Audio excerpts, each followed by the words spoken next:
Hi. Hi, nice It's to be so on the good other to side of the camera. I know, and I'm not usually on the camera at all because I'm behind the scenes. And for the people that don't know, I'm Donna Teft, and I work for Pine Hills LLC. And we are filming our next episode of Wednesday Unwind, and we thought it would be really fun since we work so closely with Parker and Cap on some of the shows that they've done at the Pine Hills to turn the table and find out a little bit more about you and your life and what you do when you're not doing what you're supposed to do, which is the question that we always ask everybody at the Pine Hills. So I think I will ask you that in a minute. But you know, after so many months of not being able to be together, I mean, not seeing you guys as we normally would, it's just great to be able to be distanced and still be able to chat together and just reconnect, actually. Yes, exactly. Thank you. And it's nice to, it's just nice to see you again and nice to chat. And of course, the time during the lockdown when we couldn't see people face to face, couldn't have dinner parties, couldn't hug, which is, you know, huge for me. It was challenging. It was challenging for sure, but we're getting through it, and it's the new normal, and we all adapt. We're, as humans, greatly adaptable, which is good. It is good. But it's nice to see you. Thank you. Thank you so much for taking the time. Of course. So one of the things that is just always amazing to me is that, you know, your job takes you to meet lots of people, you know, and you're inside all these different homes. And one thing that you do, and I've watched you do it with us a couple of times, is you just break down the barrier of being on television in such a sweet way. And how do you do that? I mean, is that something that you learned? You mean for the homeowners? Yeah, like how do you get people to just open up? Was that something you learned through being on television, or is it something that it's just you? Well, I don't have any self-consciousness on television myself. So I think I try to inform them that it's just a camera, and what we really want is a conversation. And I think once we start talking, a lot of times the homeowners will say, "Are we interviewing yet?" And I was like, "Oh yeah, we've done a whole show. We've done a whole show. It's been great." But yeah, no, I don't know if I learned it, but my goal is always to be as organic as possible, as natural as possible, as unscripted as possible. And I think people are at their best when they're like that. And so my goal is always to get that from them. And I think with my ease on it and the way that I approach them and the way that I act as though they're my friends from 25 years ago who can't wait to show me their home and I can't wait to see it, it's really not that far from the truth, really. Well, it is. I mean, I haven't met them yet. But I really feel like there is a connection between all people. We have more in common than we don't. And that you're only one person away from being my dentist's daughter. You're only one person away from being my sister-in-law. So I really look at everyone as though they're family and friends, and I've always done that. And so I think, you know, part of it is just my personality type, and then I think part of it is just the organic process that we have, where I don't allow them to overthink it. You know, just be natural. Just chat with me like you would. A friend coming to visit. Did you always want to be in television or broadcasting, or did you always want to be a storyteller? I would say the latter. I've always been a storyteller. Television is just the medium that I use. I had no intent, as some do, of, oh, I want to be famous, or, oh, I need to be on display. For me, it was always stories. I think about children when they're little. I think if you can allow and encourage and not get in the way of children, then they show you their true colors right around the age of 4, 5, 6. And for me, when I played with my Barbies, which I did all the time. I did too. Yeah, and by myself a lot. Oh which yeah, was I was fun. an only child. I am an only child. Yeah. So, well, and I had a brother, and, you know, his trucks could come in and knock down my Knock down the dream house. Yeah, exactly. But when I would play with the Barbies, I would have conversations, I would tell stories, they would fly. I could care less about what they were wearing. I think, honestly, Skipper wore the same exact tankini. It was orange, I'll never forget it, but it was like a tankini, which are kind of cute now, but, you know, back then it was just, Skipper was Barbie's, I don't know if you're familiar, but Skipper. I had Skipper. Yeah, I related to Skipper because she was more of a tomboy, which I was, and, you know, she had bangs and straight hair, and she had this orange tankini and shorts, and she was just very she just wasn't fussy. Like Barbie was a little She bit was more the fussy. antithesis of who Barbie Yeah, was. I mean, Barbie had the high heel shaped feet, and Barbie had the Barbie body, and Skipper was just more regular. That's right. And I would just make them play and talk and stories, and my plots were thick, and I added characters, and I had settings, and I write poetry, and I paint, and pretty much everything I do is creative, but it's through whatever modality I'm doing. And right now, television is the modality that I've been doing. So I am a storyteller first. Yes, you are. And television just happens to be the medium that I tell stories through. So it wasn't something that you studied in college or, Well, I did work in a news station in college. I actually wanted to go get my doctorate in dramaturgy. Oh. So I had a humanities major, which is all about people, which I love people. I've always been interested in people. Which is what you do. Yeah, I think in school I was voted friendliest, so I've always been, a people person. So I always knew I wanted to do something with people, but I loved reading contemporary drama. I loved reading the existentialists, and I loved analyzing their conversations. So I love, stripped away from all the narrative of a lot of stories, I love just the dialogue. So the spoken word, which you have in television, is just like music to my ears. I absolutely love it. And so I didn't think I wanted to do TV, but I did take classes in linguistics I love, philosophy I love, dramaturgy I wanted to do, and then I had a newsroom internship. Okay. And so I worked in news, and I didn't really want to do news because I love more lifestyle stuff. I mean, our show's pretty soft, right? It's a pretty soft show. I'm not trying to like break any news stories. I'm not trying to create drama. It's not anything, hard. It's really soft. It's lifestyle, and that's really where I feel more comfortable. It's a feature. I want to bring out people's best and showcase their best, and I'm not really looking to find what's under their closet or whatever. Right. There's always something. But Yeah. we don't always need to know. I don't need to know it, and I just think it's a format that people like. They can relate to it. I have people say to me, even if I couldn't afford this particular house, let's say, or even if I don't live in this particular area, I found something in the homeowner that resonated with me, and that always makes me really happy because I really do feel that there's something to learn from everyone, and that we can get that when we go. And when we you meet do. and we talk to people, we can find, or inspiration from the show, which I get with my own home, and I get all the time. I get little bits of their conversation into my mind of like things I think about, and I also get ideas just for my own home and my own life. I love to see how people live. We have 100 years if we're lucky. It really is fascinating to me what you do with those 100 years. Yes. I mean, I love it. How you live, what you love, who you love, what you love. Those are like the key tenets of our show, because I care about how people are using these 100 years. It's fascinating to me, really. It is. And how they got there. I think a lot of people think, occasionally, not often, but occasionally I'll get somebody say, "Oh, it must be nice." Occasionally, really rarely. But the people I meet, I would say most, if not all, don't roll out of bed one day and just have a beautiful life. They've curated it. They have love. They have pain. They have loss. They have cancer. They have things like everyone else does. But it's your attitude. So much of it is in the attitude. These people that I meet, their attitude is, even though they've had some hard times, and they have. I've heard the stories. I don't always used to say them on the show. I've heard them.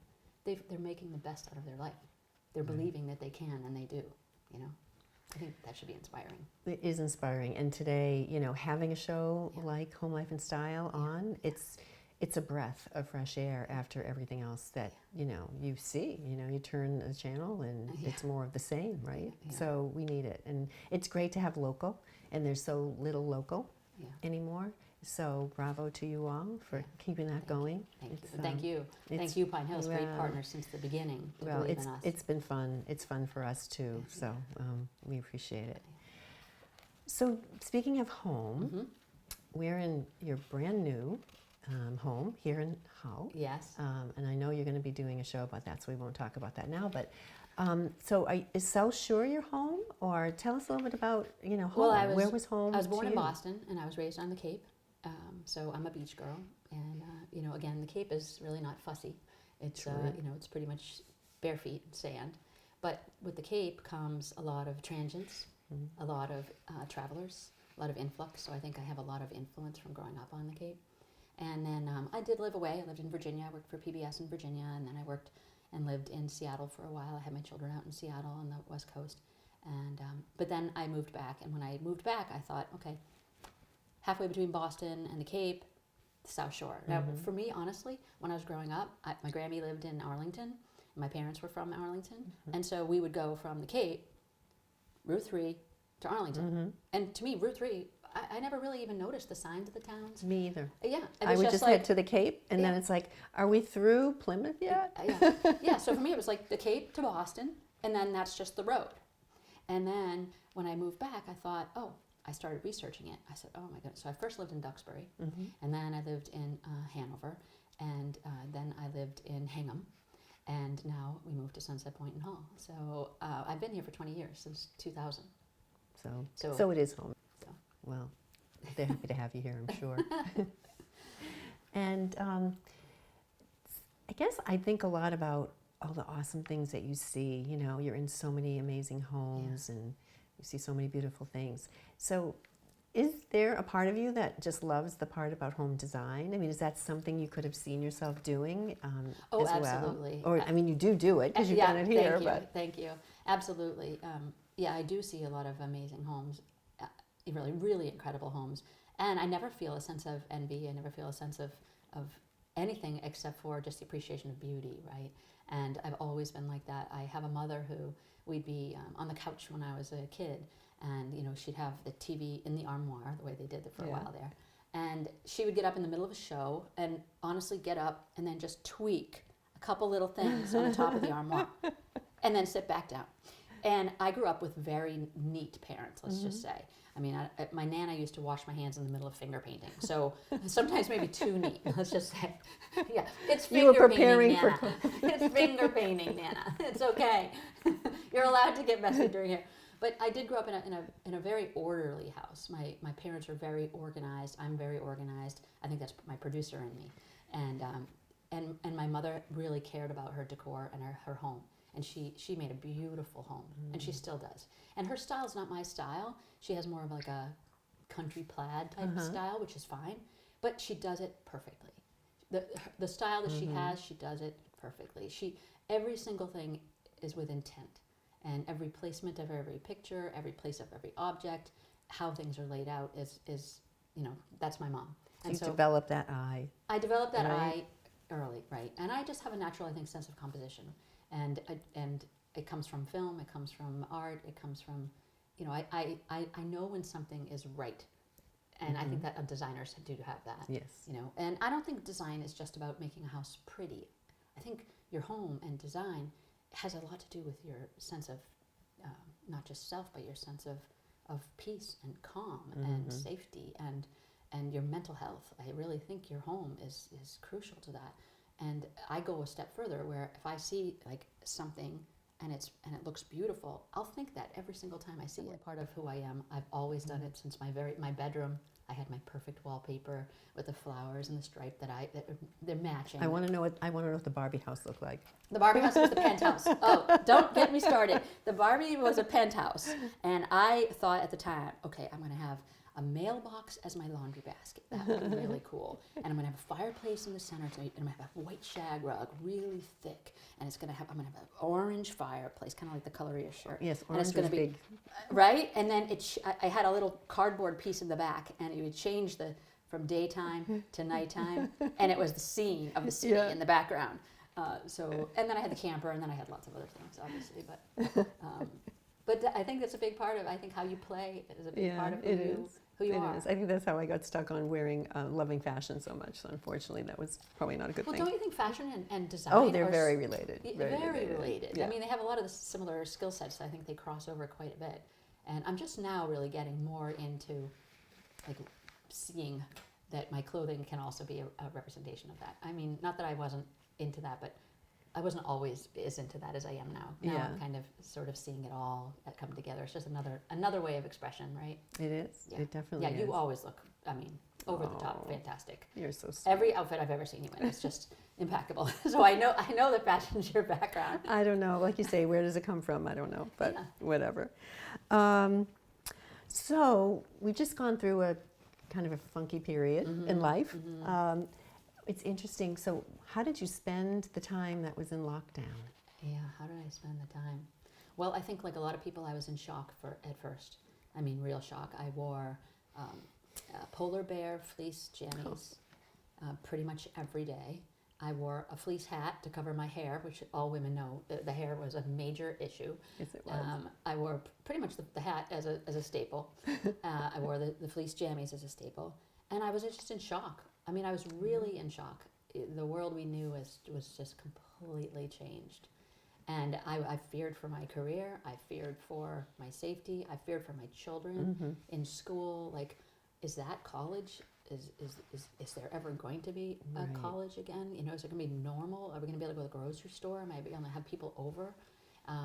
So I guess I spent my time at first really shocked.